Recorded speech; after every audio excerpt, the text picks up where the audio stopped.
नमस्कार, आप देख रहे द न्यूज बर्ड और मैं हूं आपके साथ पूजा। खबरों पर जाने से पहले एक नजर डालते हैं टॉप हेडलाइंस पर। पूर्व मुख्यमंत्री वसुंधरा राजे पहुंची जोधपुर। भाजपा नेताओं एवं कार्यकर्ताओं द्वारा वसुंधरा राजे का भव्य स्वागत।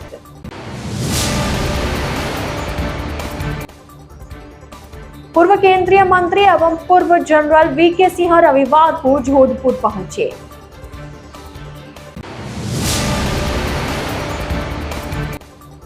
राष्ट्रीय विधिक सेवा प्राधिकरण के निर्देश पर जोधपुर महानगर और जोधपुर जिला की ओर से चतुर्थ लोक अदालत का आयोजन।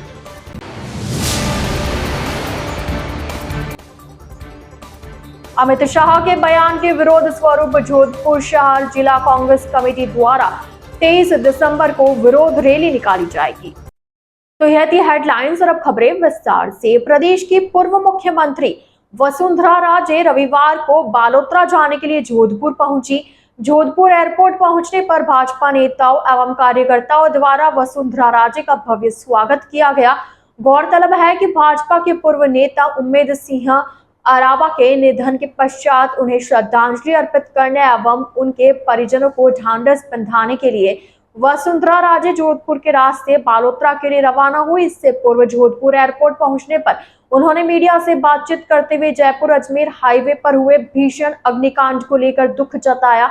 उन्होंने कहा कि वह इस मामले में लगातार अपडेट ले रही है। यह पूरे प्रदेश के लिए बहुत ही दुखद हादसा है। एयरपोर्ट पर उनका स्वागत करने के लिए राज्यसभा सांसद राजेंद्र गहलोत भी मौजूद रहे। मैं जाऊंगी, अभी जाऊंगी आपका यहाँ से एक दफा उमेद सिंह जी के यहाँ जाके और भोपा जी से जाके पूर्व केंद्रीय मंत्री एवं पूर्व जनरल वीके सिंह रविवार को जोधपुर पहुंचे। जोधपुर एयरपोर्ट पहुंचने पर भाजपा नेताओं द्वारा उनका भव्य स्वागत किया गया। एयरपोर्ट पहुंचने पर पत्रकारों से अनौपचारिक वार्ता करते हुए वन नेशन वन इलेक्शन के सवाल पर जवाब देते हुए जनरल वीके सिंह ने बताया कि यह देश हित में लिया जाने वाला निर्णय है। यह बिल लाने से पहले काफी विचार विमर्श भी किया गया। उन्होंने बताया कि पूर्व राष्ट्रपति रामनाथ कोविंद की अध्यक्षता में एक समिति बनाकर इस पर चर्चा करे इसे सदन में लाया गया है। एयरपोर्ट पर स्वागत करने के दौरान बड़ी संख्या में भाजपा नेता व कार्यकर्ता उपस्थित रहे। कहना चाहेंगे सर? देखिए, इसके ऊपर काफी गहन विचार हुआ है और पूर्व राष्ट्रपति कोविंद जी के नीचे उनकी अध्यक्षता में इसके ऊपर चीज़ें बनाई गई, पार्लियामेंट के अंदर पास हुआ। अब एक कमेटी गठित हुई है, जॉइंट कमेटी, जो कि इसका क्रियान्वयन कैसे होगा, कैसे चालू होगा, उन सब के ऊपर विचार कर उसको आगे पेश किया जाएगा।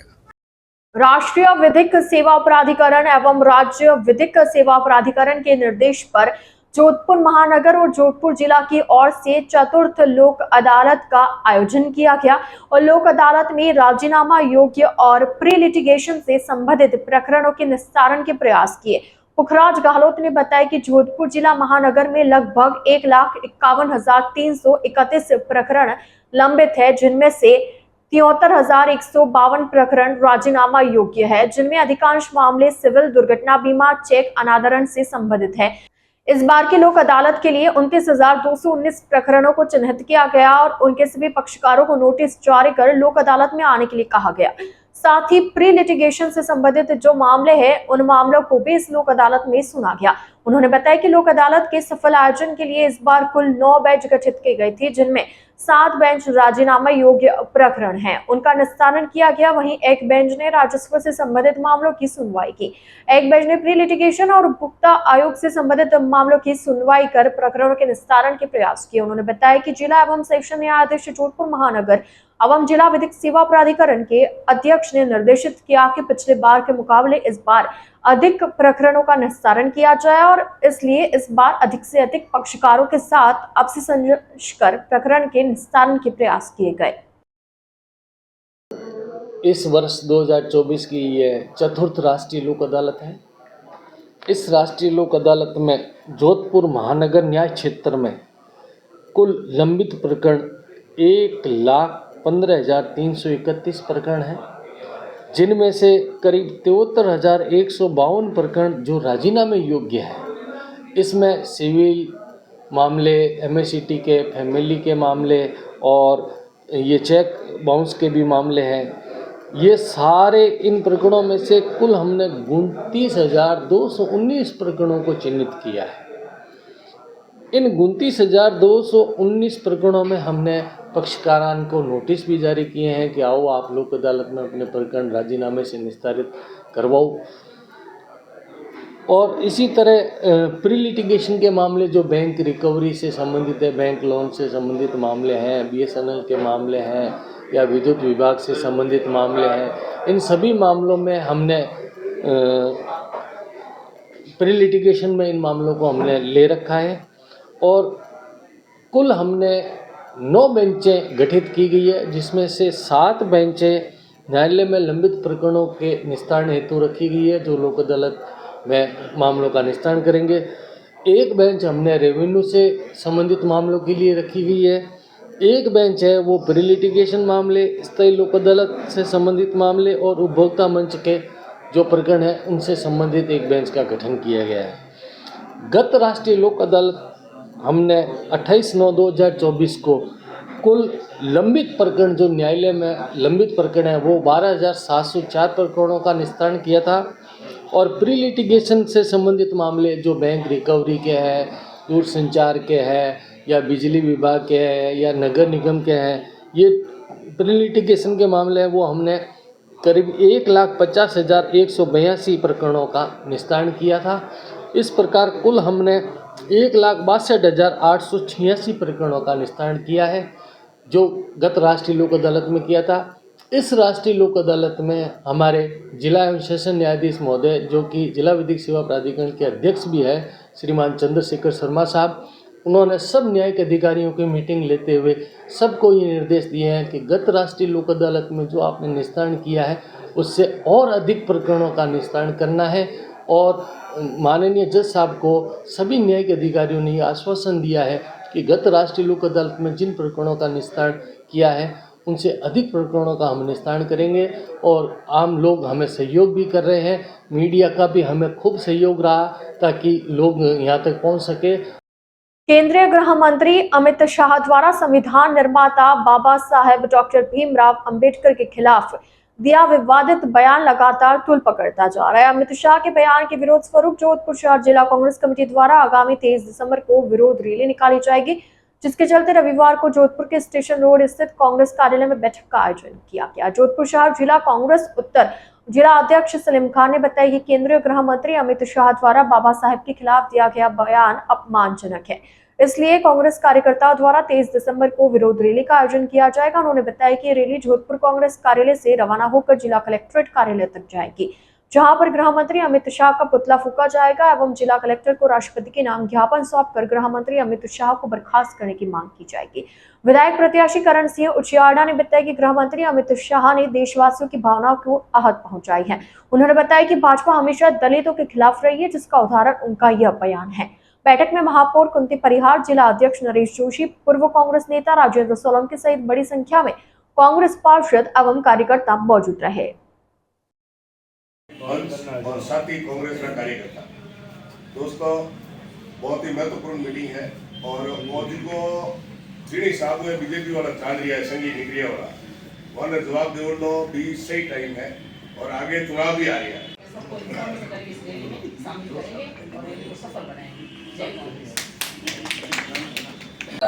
पिछले दिनों भारत के गृह मंत्री माननीय अमित शाह जी के ने जिस तरीके से अंबेडकर साहब के लिए जो टिप्पणी करी है, उसकी हमारी कांग्रेस कमेटी की ओर से 23 तारीख को कांग्रेस कार्यालय से 11 बजे एक रैली जाएगी, जो जाकर के कलेक्ट्रेट कार्यालय तक जाएगी, जहां उनका पुतला फूंका जाएगा और गृह मंत्री को बर्खास्त करने की एक ज्ञापन दिया जाएगा। और जैसा कि है कोटे हुए जब वोटें आएगी, भारतीय जनता पार्टी के हमेशा दलित के खिलाफ रही है, वो बात आज लोकसभा जैसे पवित्र जगह पे उन्होंने कर दी है। इसलिए इसका हम जन जागरण भी चलाएंगे कि किस तरीके से दलित लोगों के खिलाफ है। इसलिए हम सब लोगों को आह्वान करते हैं कि 23 तारीख को सभी संगठन, केवल कांग्रेस ही नहीं, सभी संगठन कांग्रेस के साथ हाथ से कंधे से कंधा मिलाकर चले, ताकि इस भारतीय जनता पार्टी को सबक सिखाया जा सके। कांग्रेस कार्यालय सिटी कांग्रेस कार्यालय से प्रारंभ होकर के और कलेक्ट्रेट के सामने तक जाएगी। केंद्रीय गृह मंत्री अमित शाह जी ने हमारे राष्ट्र के संविधान निर्माता बाबा साहब भीमराव अम्बेडकर जी के बारे में जो अपमानजनक टिप्पणी की, उसके विरोध में जोधपुर शहर जिला कांग्रेस कमेटी उत्तर और दक्षिण आगामी 23 तारीख को एक विशाल रैली का आयोजन कर रही है। उसी की तैयारियों के लिए आज हम लोगों ने यहाँ पर एक बैठक का आयोजन किया। बैठक में निर्णय लिया गया कि आने वाली 23 तारीख को 11 बजे कांग्रेस कार्यालय से रैली रवाना होकर जिला कलेक्टर कार्यालय तक जाएगी और वहां पर एक ज्ञापन राष्ट्रपति जी के नाम दिया जाएगा, जिसमें ये मांग की जाएगी कि अमित शाह जी को जल्द से जल्द बर्खास्त किया जाए, साथ ही साथ अमित शाह का पुतला फूंका जाएगा और विरोध किया जाएगा। बीते दिनों सदन में हुए धक्का मुक्की कांड के बाद कांग्रेस नेता राहुल गांधी के प्रति नाराजगी जताते हुए भारतीय जनता पार्टी युवा मोर्चा ने जोधपुर के जालोरी गेट चौराहे पर राहुल गांधी का पुतला फूंक विरोध प्रदर्शन किया। भाजपा अध्यक्ष गौरव जैन ने बताया कि कांग्रेस नेता राहुल गांधी द्वारा सदन में अभद्रता का परिचय देते हुए भाजपा के वरिष्ठ एवं सम्मानित सांसद के साथ धक्का मुक्की कर उन्हें घायल किया गया, जिनका अभी भी अस्पताल में उपचार जारी है। उन्होंने बताया कि राहुल गांधी द्वारा की गई इस हरकत से सभी भाजपा कार्यकर्ताओं में रोष है, इसलिए राहुल गांधी का पुतला फूंककर विरोध जताया जा रहा है। गौरव जैन ने बताया कि हमारी मांग है कि बिना किसी शर्त के तुरंत प्रभाव से राहुल गांधी इस मामले पर सभी से माफी मांगे, अन्यथा उनके खिलाफ यह विरोध प्रदर्शन लगातार जारी रहेगा। अम्बेडकर का अपमान नहीं सहेगा, डॉक्टर अम्बेडकर का अपमान नहीं सहेगा, डॉक्टर अम्बेडकर का अपमान नहीं सहेगा। राहुल गांधी की अभद्रता इतनी बढ़ गई है कि कभी वो बाबा साहब को लेकर टिप्पणी करते हैं, कभी वो एक वरिष्ठ नेता को, सांसद है हमारे प्रताप जी, उनको धक्का देते हुए नजर आते हैं और भी वरिष्ठों को धक्का देते हैं और कहते हैं कि मेरी कोई गलती नहीं थी। इन सभी कारणों को लेकर आज भारतीय जनता युवा मोर्चा द्वारा आज राहुल गांधी का पुतला जलाया जा रहा है। इसमें बड़ी संख्या के अंदर युवा कार्यकर्ता इकट्ठे हुए हैं और राहुल गांधी से बिना शर्त माफी की मांग करते हैं और जल्द से जल्द राहुल गांधी माफी मांगे और जो हमारे सांसद का अपमान किया है उनसे भी माफी मांगे। इसके लिए आज राहुल गांधी का पुतला जलाकर विरोध प्रदर्शन किया जा रहा है भारतीय जनता युवा मोर्चा जोधपुर शहर द्वारा। ये प्रदर्शन कहाँ पे कर रहे हो आप? ये प्रदर्शन हम जालोरी गेट मेन चौराहे पे कर रहे हैं, जहाँ पर आपको भी पता है कि पिछले कुछ समय पहले एक बहुत बड़ा दंगा हुआ था। ये प्रदर्शन करना इतना जरूरी है, मतलब आप देखो कांग्रेस की इतनी ओछी मानसिकता कि आप किसी सीनियर नेता को धक्का देते हुए चलते हैं और फिर भी कहते हैं कि मेरी कोई गलती नहीं थी। तो इस तरीके से इस सारे कारणों को लेकर आज युवा बड़ा आक्रोशित है और आज यह इकट्ठा होकर राहुल गांधी का पुतला जलाया जा रहा है। प्रदेश की भाजपा सरकार के 1 वर्ष पूर्ण होने पर राजस्थान प्रदेश कांग्रेस कमेटी द्वारा प्रदेश स्तर पर भाजपा सरकार की नाकामियों को आम जनता तक पहुंचाने हेतु शुरू किए जाने वाले अभियान के लिए रविवार को प्रेस वार्ता आयोजित की गई। प्रेस वार्ता में बताया गया कि पिछले 1 साल में प्रदेश की भाजपा सरकार हर स्तर पर नाकाम नजर आ रही है। प्रदेश की सरकार ने युवाओं, महिलाओं, दलितों, किसान सभी वर्गों को सिर्फ ठगने का काम किया। प्रदेश उपाध्यक्ष रामलाल जाट ने बताया है कि अपराध के क्षेत्र में प्रदेश अन्य राज्यों की तुलना में आगे निकलता जा रहा है। यह दलितों और महिलाओं पर अपराध बढ़ने की घटनाएं भी सामने आ रही है, लेकिन किसी तरह की कोई कानून व्यवस्था नहीं है। इसलिए प्रदेश कांग्रेस कमेटी द्वारा पिछले 1 वर्ष का लेखा जोखा प्रत्येक जिलावार आमजन के सामने पहुंचाया जाएगा। प्रेस वार्ता के दौरान जिला अध्यक्ष सलीम खान, नरेश जोशी, महापौर कुंती परिहार, पूर्व विधायक मनीषा पवार सहित बड़ी संख्या में कांग्रेस जन उपस्थित रहे। 1 साल सरकार का जो लेखा जोखा है, आज राजस्थान की जनता, चाहे महिला हो, युवा हो, किसान हो, बेरोजगार हो, हर आदमी त्रस्त है। इन्होंने जो वादे किए 100 दिन का कार्ड जारी करने का, 100 दिन में हम अमुक काम करेंगे, 365 दिन हो गए, आज एक भी काम नहीं हुआ। आज किस तरह इन्होंने युवाओं के साथ, महिलाओं के साथ हर वर्ग को ठगने का काम किया। सबसे बड़ा किसान, सबसे बड़ी महिलाएं, सबसे बड़े SC ST के भाई हैं जिनके थाने में इतने मुकदमे पेंडेंसी। और जोधपुर संभाग में भी 15 लड़कियों का, पूरे संभाग में, कहीं अपहरण, कहीं बलात्कार। अमुक अमुक जगह हुए हैं, आज उनकी जांच करना भी बड़ी मुश्किल हो गई है। ऐसे ही मुख्यमंत्री जी के गृह जिले में पूरे राजस्थान संगठित अपराध बढ़े हैं। ये आंकड़े मैं नहीं कह रहा हूँ, ये क्राइम ब्रांच के आंकड़े हैं, चाहे भारत सरकार के हो चाहे राज्य सरकार के। राजस्थान के एक साल में, जबकि इन्होंने एफआईआर, फ्री एफआईआर करने का जो निर्णय पूर्ववर्ती कांग्रेस सरकार का था, उसको इन्होंने बदला अघोषित, बिना लिखित के, और मुकदमे दर्ज करने का काम बंद सही कर दिया। आज लोग तरस रहे हैं, कहीं इस्तीगासे के लिए कोर्ट में घूम रहे हैं। इसी तरह किसान को बिजली देने की बात की, आज बिजली पूरी नहीं आ रही, 6 घंटे का नाम लिया, वो पूरी नहीं आ पा रही है। इसी तरह इन्होंने कभी इंग्लिश मीडियम स्कूलों को बंद करने का काम किया, तरह तरह के किसानों के और बिजली बच्चे पढ़ने के स्कॉलरशिप को बंद करने का काम किया, उनके आदेश निरस्त यू टर्न लेने का काम इन लोगों ने किया। राजस्थान में भयंकर लैंड ऑर्डर की प्रॉब्लम है। राजस्थान राइजिंग हो, चमक धमक दिखाने का काम भारतीय जनता पार्टी की ये पर्ची सरकार कर रही है। इसीलिए हम आपके बीच में इन सब आंकड़ों को साल भर के लेखे जोखों को लेकर जनता के बीच में जा रहे हैं। जनता आपके इस चीज़ को देखेगी। इन्होंने वादे किए हैं कि 12,000 किसान को हम किसान सम्मान योजना में देंगे, आज 1,000 रुपये बढ़ाए, जबकि 12,000 रुपये देने थे। किसानों को स्कॉलरशिप बच्चों को पढ़ने के लिए देनी थी, वो बंद किया। इन्होंने रिफाइनरी का काम किया, 1 साल से ज़्यादा टाइम हो गया, अभी तक पूरी हो जानी चाहिए, लेकिन उस काम को भी इन्होंने रोक रखा। बाई प्रोडक्ट की सिस्टर इंडस्ट्री लगने का काम है, उसकी एनओसी को लाने का काम है। भारत सरकार 1 साल से रोक के बैठी, उनको ये देने का काम नहीं कर रहे हैं, उसका प्रयास नहीं कर रहे हैं। ये तमाम वो चीज़ें हैं। इसीलिए आज हमें फ्रेश के माध्यम से हर जिले में हम जा रहे हैं, इसके बाद गाँव में भी हम जाएंगे ताकि आम जनता को जागृत करेंगे। जोधपुर शहर में इन दिनों दुकानों से सिगरेट के पैकेट चुराने वाली गैंग सक्रिय है। शहर के व्यस्ततम इलाकों में बने दुकानों पर जाकर यह गैंग सिगरेट के पैकेट लेकर भाग जाती है। बीते 3 दिनों में शहर की 4 दुकानों पर इस तरह की घटना सामने आ चुकी है। अलग अलग दुकानों से सीसीटीवी फुटेज भी सामने आए हैं। पहली घटना जोधपुर के जालोरी के चौराहे के पास स्थित बजरंग पान भंडार पर हुई। यहाँ पर रात के समय हेलमेट पहनकर बदमाश आया और दुकानदार से 4,000 रुपए की सिगरेट ली और फरार हो गया। 2 दिन बाद शनिवार को प्रताप नगर मुख्य रोड पर हेलमेट लगाकर बदमाश भवानी दाल बाटी के पास दूध मंदिर की दुकान पर पहुंचा। यहाँ पर 2,000 की सिगरेट ले ली और उसके बाद पैसे देने का बहाना बनाकर अपने साथी के साथ फरार हो गया। यही गैंग रेलवे स्टेशन रोड पर एक कोल्ड ड्रिंक की दुकान पर भी इस तरह की वारदात को अंजाम दे चुकी है। फुटेज में हेलमेट पहनकर आने वाले बदमाश दुकानदार से सिगरेट के पैकेट मांगते हैं, उन दुकानों को निशाना बनाते हैं जहां ग्राहकों की भीड़ रहती है। मध्य प्रदेश के पवित्र पावनी मां नर्मदा के उद्गम स्थल अमरकंटक में अपना 44वां चतुर्मास पूरा करने के बाद पहली बार जोधपुर पहुंचने पर श्री 1008 संत तुलछाराम जी महाराज का राजपुरोहित समाज द्वारा जोधपुर के डीपीएस सर्कल स्थित खेतेश्वर वाटिका में समारोह आयोजित कर भव्य स्वागत किया गया। राजपुरोहित समाज के महेंद्र सिंह ने बताया कि संत तुलछाराम जी महाराज प्रतिवर्ष देश के अलग अलग स्थानों पर चातुर्मास करते हैं, जिसके चलते वो अब तक 4 धाम बद्रीनाथ केदारनाथ में भी चातुर्मास कर चुके हैं। इस बार मध्य प्रदेश के अमरकंटक में अपना 44वां चातुर्मास पूरा करने के बाद वह पहली बार जोधपुर पहुंचे, इसलिए पूरे राज पुरोहित समाज द्वारा समारोह पूर्वक उनका भव्य स्वागत किया गया। उन्होंने बताया कि उनके चातुर्मास में विभिन्न समुदायों के लोग बड़ी संख्या में उपस्थित होते हैं, लेकिन जो लोग अमरकंटक नहीं पहुंच पाए उन्होंने यहाँ आशीर्वाद का लाभ लिया। इस दौरान राजपुरोहित समाज के लोग बड़ी संख्या में उपस्थित रहे।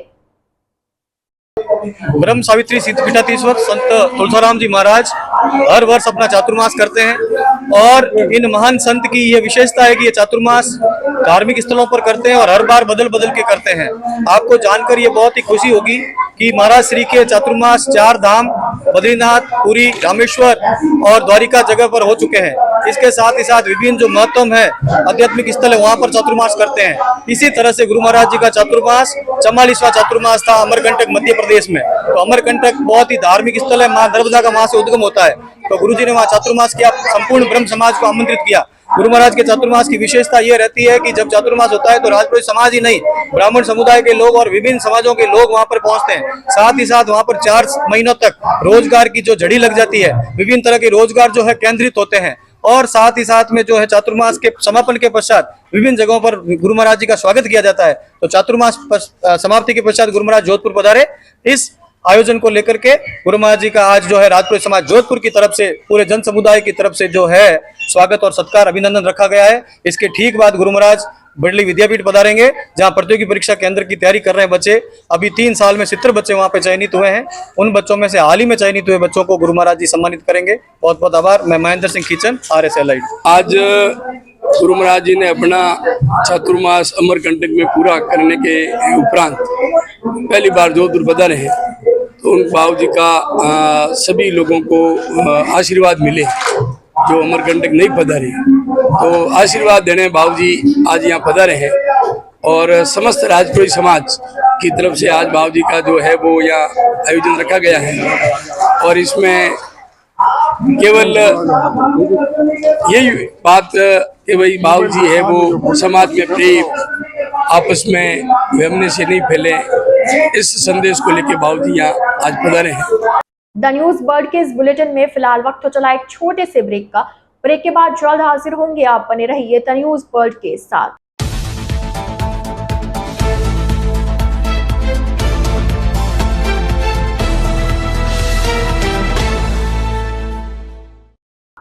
ब्रेक के बाद आपका स्वागत है। इतिहास पुरुष सेठ गुलाबचंद सालेचा परिवार द्वारा नाकोड़ा तीर्थ को इलेक्ट्रिक गाड़ियां भेंट कर कार्यक्रम रविवार को जोधपुर के खेमे का कुआ स्थित जैन समाज के भवन में आयोजित किया गया। कार्यक्रम में कैबिनेट मंत्री जोगाराम पटेल मुख्य अतिथि के रूप में मौजूद रहे। वहीं शहर विधायक अतुल भंसाली, श्री नाकोड़ा तीर्थ ट्रस्ट के अध्यक्ष रमेश कुमार मुता, श्री शिवांशी ओसवाल संस्थान अध्यक्ष प्रकाश जीरावाला विशिष्ट अतिथि के रूप में मौजूद रहे। शहर विधायक अतुल भंसाली ने बताया कि सेठ गुलाबचंद सालेचा की स्मृति में शहर के सभी सालेचा बंधुओं की ओर से नाकोड़ा ट्रस्ट में ऑटोमेटिक बैटरी संचालित पोलो गाड़ियां भेंट की गई। उन्होंने बताया कि नाकोड़ा ट्रस्ट की ओर से पूर्व में भी जोधपुर रेलवे स्टेशन, एम्स अस्पताल में ऑटोमेटिक गाड़ियां भेंट कर समाज सेवा में अपनी महत्वपूर्ण भूमिका निभाई गई। इस अवसर पर ट्रस्ट के सभी पदाधिकारियों द्वारा सेठ गुलाबचंद सालेचा परिवार का आभार जताया गया। हमारे मारवाड़ के लोगों को रोजगार मिले, हमारे उद्यमी भाइयों को सारी सुविधाएं मिले, हमारे उद्यमी भाई अपना जो काबिलियत है उसका पूरा उपयोग कर सके सरकार की सहायता से। इसके लिए मैं आपसे निवेदन है, खुले रूप में आपसे निमंत्रण है सरकार का, आप आइए, अपने खुद का, अपने राजस्थान का, अपने देश का, अपने प्रदेश के विकास में सहयोगी बनिए।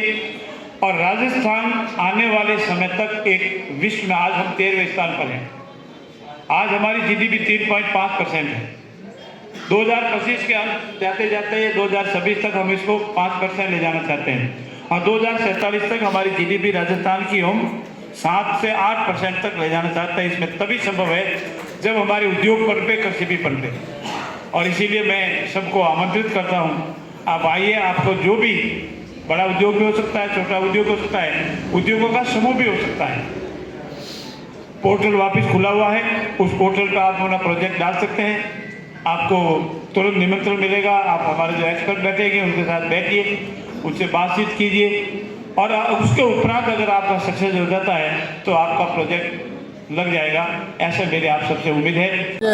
सेठ गुलाबचंद जी सालेचा की स्मृति में और हमारे जोधपुर के सभी सालेचा बंधुओं, गणपत जी, नरपत जी, गौतम जी, राजेंद्र जी और सर्वप्रथम हमारे नाकोड़ा ट्रस्ट के यशस्वी अध्यक्ष रमेश जी मूथा साहब और उन सब ने मिलकर आज नाकोड़ा ट्रस्ट को 3 ऑटोमेटिक पोलो गाड़ी भेंट की है। सालेचा परिवार ऐसी और गाड़ियां रेलवे स्टेशन, एम्स और नाकोड़ा तीर्थ में पहले भी दे चुका है। तो इस यशस्वी दानदाता परिवार को बहुत बहुत शुभकामनाएं। धन्यवाद। संस्थापक सेठ श्री गुलाबचंद जी सालेचा, जिनका परिवार निरंतर सुकृत कार्यों में लगा हुआ है और नाकोड़ा से पूरी तरह से जुड़ा हुआ है, और हमारे ऊर्जावान प्रतिभाशाली गौतम जी सालेचा जो हमेशा सकारात्मक सोच से भरे हैं और हमेशा जो भी कहते हैं, हमने तो ऐसे ही कहा था कि हमको 3 गाड़ियां चाहिए और, तो इन्होंने, तो मैंने ये समझा नहीं था, इन्होंने आज भेंट ही कर दी।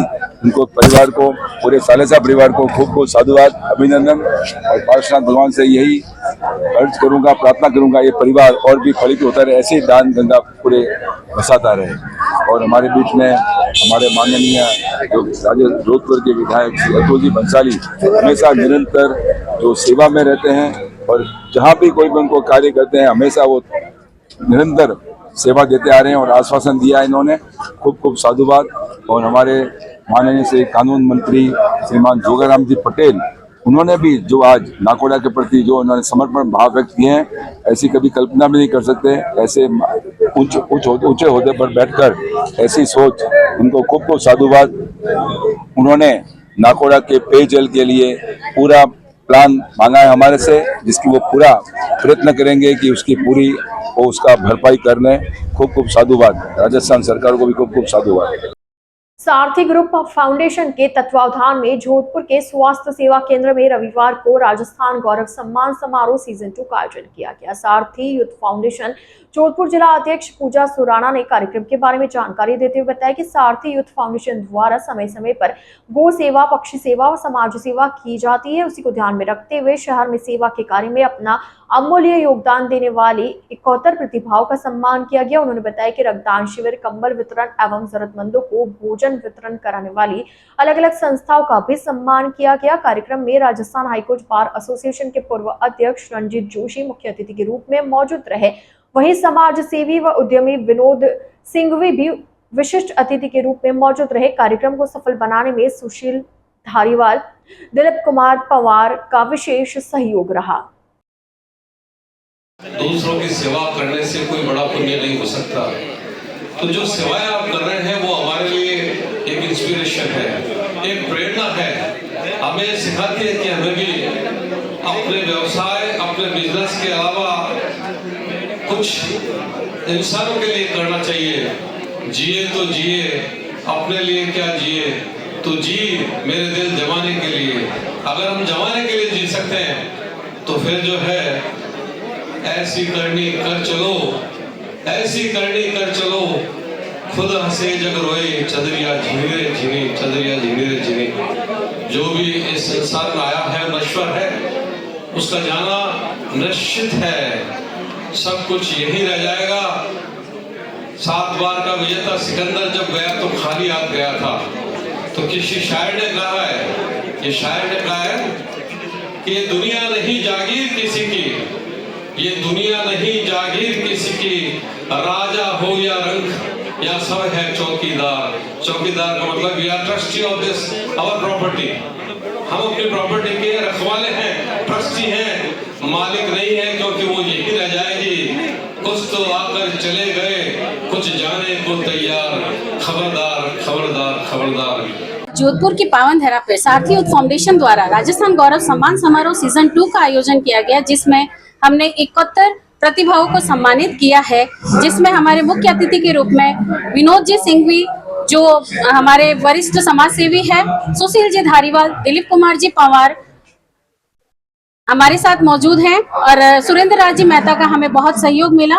मैं आज सभी से निवेदन करना चाहूंगी कि गौ सेवा, पक्षी सेवा, समाज सेवा में अलग अलग सेक्टर में जाकर के हम लोग हर रविवार को सेवा देते हैं। तो हम उसके रूप में आज हम चाहते थे कि जो भी सेवा कर रहे हैं हम उन लोगों का सम्मानित करें। जो भी वृक्षारोपण है, रक्तदान शिविर लगाते हैं, करते हैं, हम उन्हीं का सबका शिविर के माध्यम से आज एक छोटा सा आयोजन करके आज हम लोगों ने एक सम्मान समारोह आयोजित किया है, जो अलग अलग संस्थाओं को भी हमने सम्मानित किया है आज। उसके पश्चात हमने भोजन व्यवस्था भी रखी है सभी के लिए। मीडिया कर्मी का हमेशा मुझे सहयोग मिलता है और मैं चाहती हूँ कि मीडिया कर्मी का मुझे ऐसे ही सहयोग प्राप्त होता रहे।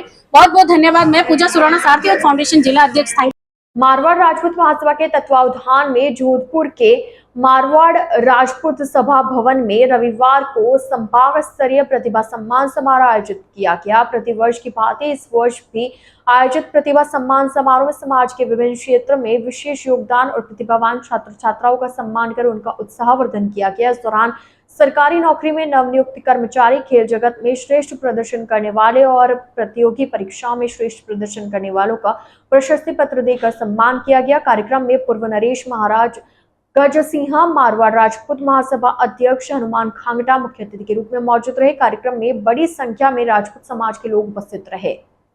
लेफ्टिनेंट चयनित आर्मी देववर्धन सिंह जी, महिपाल सिंह दारण, NDA चयनित लूणी जोधपुर मेजर में चयनित महेंद्र प्रद्युमन सिंह जी, अजय पाल सिंह जी खींची, निशिका राठौड़, पृथ्वीराज सिंह जी असिस्टेंट कमांडेंट चयनित, कैप्टन यतेंद्र सिंह उदावत, सुपुत्र लाडू सिंह जी उदावत लोटोटी, पाल सिंह जी इंदा, अमर सिंह जी इंदा बालेसर सत्ता, CDS चयनित। जोधपुर के जयनारायण व्यास विश्वविद्यालय में आगामी 23 और 24 दिसंबर को आयोजित होने वाली 2 दिवसीय अंतर्राष्ट्रीय सेमिनार की जानकारी देने के लिए प्रेस वार्ता का आयोजन किया गया। प्रेस वार्ता में जानकारी देते हुए बताया गया कि 2 दिवसीय सेमिनार में देश विदेश के विभिन्न हिस्सों से विशेषज्ञ यहां आएंगे और अलग अलग सेशन में तकनीकी विषयों पर चर्चा की जाएगी। साथ ही विशेषज्ञों द्वारा विकसित भारत जैसे विषयों पर चर्चा की जाएगी। सोसाइटी फॉर पाथवे सस्टेनेबिलिटी करवा रही है और मेरा नाम प्रोफेसर सुरेंद्र मोर है। मैं प्रोफेसर हूँ इकोनॉमिक्स में भगत फूल सिंह महिला विश्वविद्यालय कानपुर कला सोनीपत हरियाणा में। मैं इस सोसाइटी का सेक्रेटरी हूँ और 3 साल से हमने डिफरेंट कॉलेजेज में यूनिवर्सिटीज़ में 7 कॉन्फ्रेंस करवा के यंग टैलेंट है स्टूडेंट्स है उसमें अवेयरनेस पैदा करते हैं कि हमें सस्टेनेबल होना है, हमें पोल्यूशन नहीं करना है, वेस्ट मैनेजमेंट हमें नहीं करना है। तो सस्टेनेबल पाथवेज बहुत सारे होते हैं, उसको बहुत तरीके से सस्टेनेबल बना सकते हैं। सस्टेनेबल का मतलब होता है जो रिसोर्स हम यूज कर रहे हैं उतने ही रिसोर्स हम अपने आने वाली जनरेशन को दें। लेकिन प्रेजेंट सिनेरियो को देखते हुए हमारे पास जो एयर की समस्या है, वाटर की समस्या है, पोल्यूशन की समस्या है बहुत बढ़ती जा रही है। तो इसके लिए हमें सस्टेनेबल होना ज़रूरी है। सस्टेनेबल एक ड्राइव है, इसमें बहुत सभी लोग पार्टिसिपेट कर सकते हैं, चाहे वो एक हाउस होल्ड है, चाहे एक महिला है, चाहे पुरुष है, स्टूडेंट्स है या वो इंडस्ट्रियलिस्ट है। तो सस्टेनेबल होने के लिए हमें ग्रीन की तरफ जाना पड़ेगा। ग्रीन का मतलब है नो पोल्यूशन। और विकसित भारत होने के लिए हमें ग्रीन जॉब्स पैदा करनी होंगी। कोई भी ऐसी जॉब जो पोल्यूशन ना करे, जिससे पहले की तुलना में पोल्यूशन कम हो जाए, चाहे एनर्जी कम लगे, पानी कम लगे, फॉरेस्ट्री बढ़े, वेस्ट कम हो, वो हम ग्रीन जॉब में लेंगे, ग्रीन वर्क में लेंगे। तो विकसित भारत होने के लिए या सस्टेनेबल होने के लिए हमें ग्रीन होना ज़रूरी है। और ये जो हम इंटरनेशनल कॉन्फ्रेंस कर रहे हैं इसका बेसिक जो थीम है वो circular economy and sustainable development है और ये एक 2 दिवसीय सेमिनार है। इस 2 दिवसीय सेमिनार में पहला दिन 23 तारीख को इनॉग्रल सेशन है और 4 technical sessions face to face इसमें होने वाले हैं। साथ ही जो है 6 टेक्निकल सेशंस इसमें ऑनलाइन भी होंगे, जिसमें से 4 technical sessions parallel technical sessions 23 तारीख को और 2 टेक्निकल सेशंस 24 तारीख को आयोजित किए जाएंगे। इसी के साथ साथ जो है इस सेमिनार में टेक्निकल सेशंस के साथ साथ 2 हमने पैनल डिस्कशंस मैनेज किए हैं, जिसको विभिन्न देशों से आए हुए और भारत के विभिन्न भागों से पधारे हुए जो विशेषज्ञ हैं वो इस पर डिस्कशन करने वाले हैं और उसके बहुत रिलेवेंट टॉपिक हैं। पहला हमारा जो टॉपिक है वो waste circular economy and waste management है, जिस पर पैनल डिस्कशन होगा। और दूसरा जो टॉपिक है विकसित भारत 2047 स्ट्रेटजीज एंड चैलेंजेस।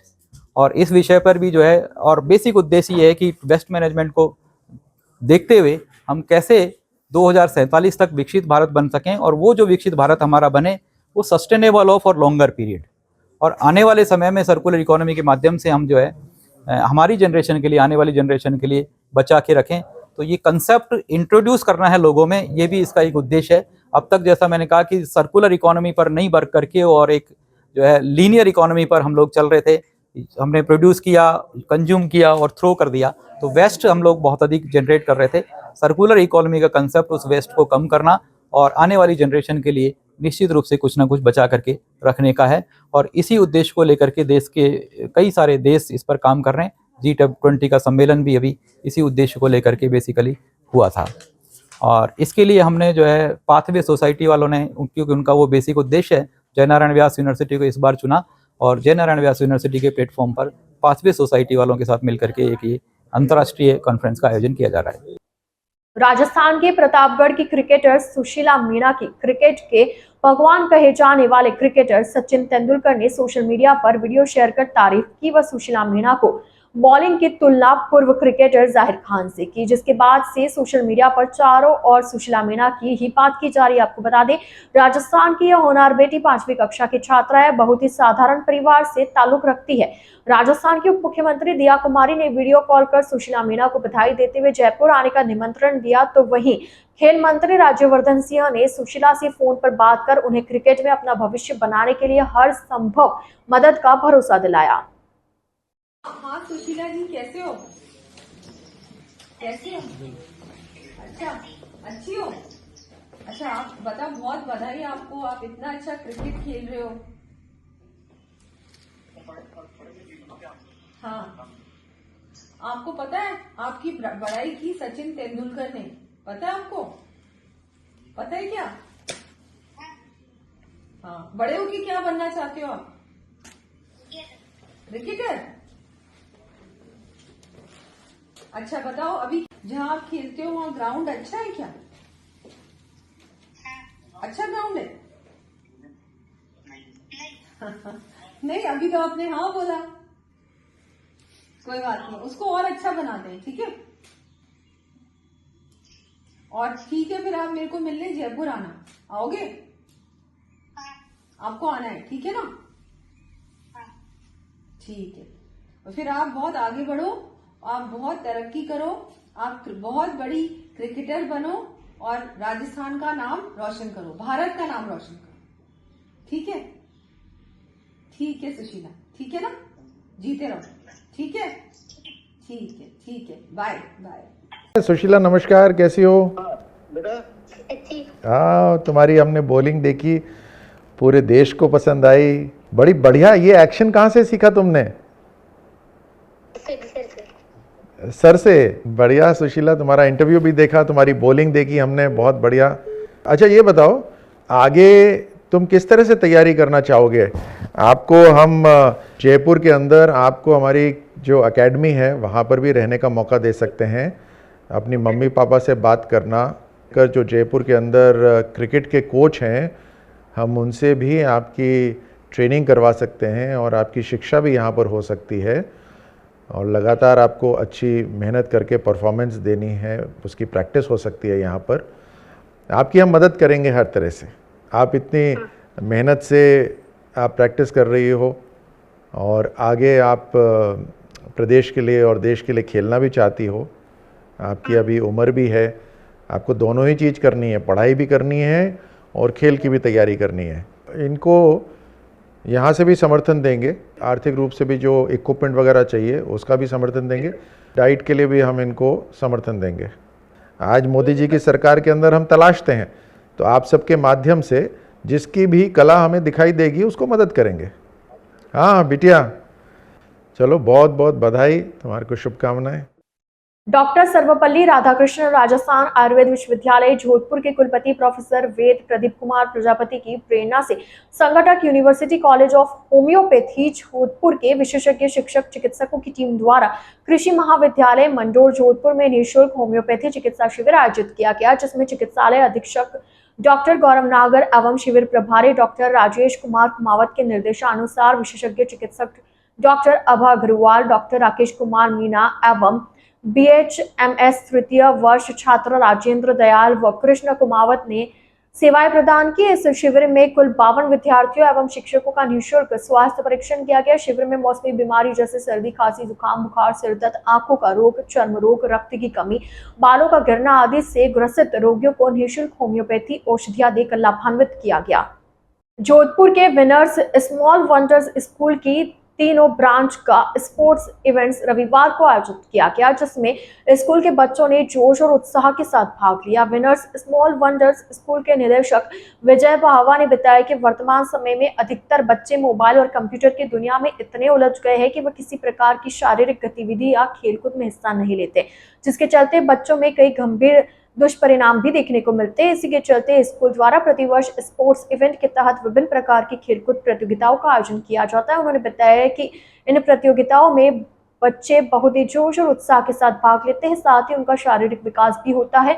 इस दौरान स्कूल के बच्चे एवं स्कूल का समस्त स्टाफ उपस्थित रहा। हमारे winners small Wonder Secondary school की तीनों ब्रांचेस का स्पोर्ट्स इवेंट है।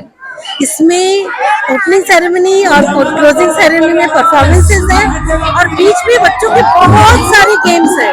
आज जो बच्चे मोबाइल एडिक्शन में फंस गए हैं उनको ये समझाने के लिए कि sports are more important, more enjoyable, mobile में कुछ नहीं है, एक इनिशिएटिव है स्कूल की तरफ से।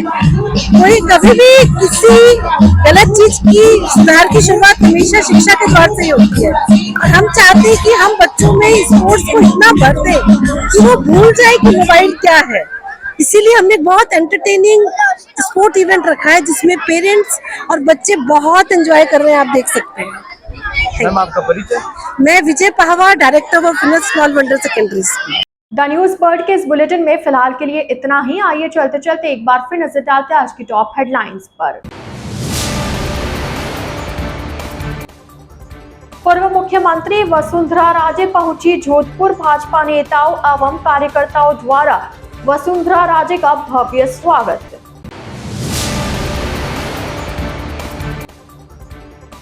पूर्व केंद्रीय मंत्री एवं पूर्व जनरल वीके सिंह रविवार को जोधपुर पहुंचे।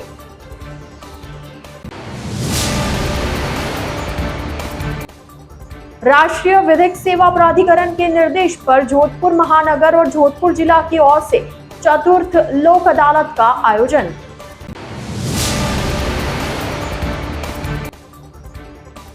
अमित शाह के बयान के विरोध स्वरूप जोधपुर शहर जिला कांग्रेस कमेटी द्वारा 23 दिसंबर को विरोध रैली निकाली जाएगी। तो अब दीजिए इजाजत पूजा को और आप इसी तरह बने रहिए द न्यूज वर्ल्ड के साथ। नमस्कार।